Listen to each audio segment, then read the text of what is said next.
भगवान राम जी ने जब शबरी के आश्रम में पावन प्रवेश किया तो शबरी भाव विभोर होकर पुलकित हो गई।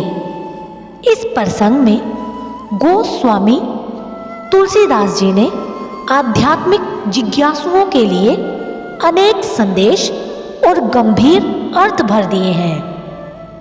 पहला तो ये कि प्रेम सच्चा हो तो भगवान अवश्य दर्शन देकर भक्त को कृतार्थ करते हैं। दूसरा ये कि भगवान जाति पाति का विचार नहीं करते और वह एक आदिवासी भीलनी तक पर कृपा करते हैं। तीसरा ये कि भगवान के ज्ञान और भक्ति के लिए किसी विद्या, कर्म कांड, शिक्षा आदि की कोई अनिवार्यता नहीं। प्रभु तो केवल प्रेमी से प्रेम करते हैं। राम ही केवल प्रेम जान लेहु जो जानन प्यारा। भगवान राम ने शबरी को जिस भक्ति का उपदेश दिया वो भक्ति भी 9 प्रकार की बतलाई गई है। इन 9 में से किसी एक पर भी पहुंचा हुआ व्यक्ति सारे सोपानों को पार करके भगवान का प्रिय बन जाता है। भक्ति के इन 9 सोपानों में आज हम पहली भक्ति के बारे में जानेंगे।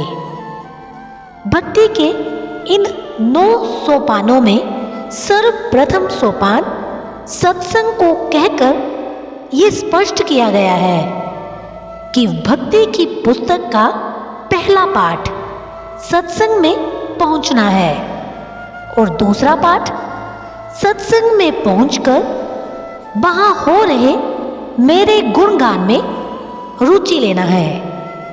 यथा प्रथम भक्ति संतन कर संगा, दूसरी रति मम कथा प्रसंगा। यहाँ सत्संग में पहुंचना और वहां पहुंचकर उसमें रुचि लेना दोनों को इसलिए अलग अलग किया गया है कि पहुंचना तो केवल तन से होता है और रुचि लेना मन का कार्य है। इसलिए स्पष्ट किया है कि सत्संग में पहुंचने से भी वहां मन लगाना अधिक महत्वपूर्ण है, क्योंकि वशिष्ठ जी ने राम जी को समझाया था, हे राम, तन के कार्य नहीं कहलाते। वास्तव में मन से कार्य को ही कार्य कहते हैं, क्योंकि डाकू भी हाथ से चाकू मारता है और डॉक्टर भी, किंतु एक के मन में मारने का भाव है और दूसरे के मन में बचाने का। अतः मन का कार्य ही कार्य कहलाएगा। सत्संग को सर्वप्रथम कहने का भाव ये भी है कि संसार में सत्संग से बड़ी वस्तु कुछ भी नहीं है। पानी गंदी नाली में गया तो इतना बदबूदार हो गया कि नाक पर रुमाल रखकर निकलते हैं और उसे देखना तक नहीं चाहते। वहीं पानी स्वच्छ घड़े का संग करता है तो प्यास बुझाकर सबको शीतल करता है। पानी की एक बूंद केले में गिरी तो सुगंधित कपूर बन गई। वही पानी की एक बूंद जब सांप के मुंह में गिरी तो विष बन गई। वही बूंद स्वाति नक्षत्र में किसी सीपी में गिरती है तो मोती बन जाती है।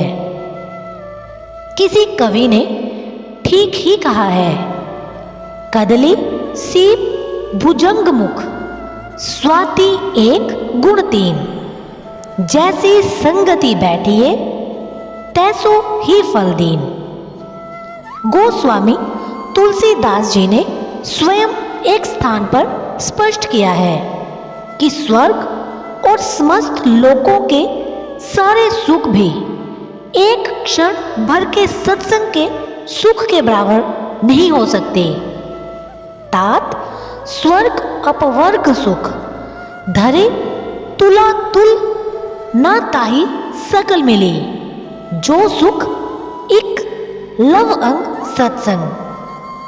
सभी संतों ने और ग्रंथों ने एक मत होकर जिज्ञासु को सर्वप्रथम सत्संग का ही उपदेश दिया है। जैसे नारायण सत्संग कर, सीख भजन की रीत, काम क्रोध मोह मत लोभ में गई अरवल बीत। संत सभा झांकी नहीं, कियो न हरि गुणगान। नायण फिर कौन विधि, तू चाहत कल्याण।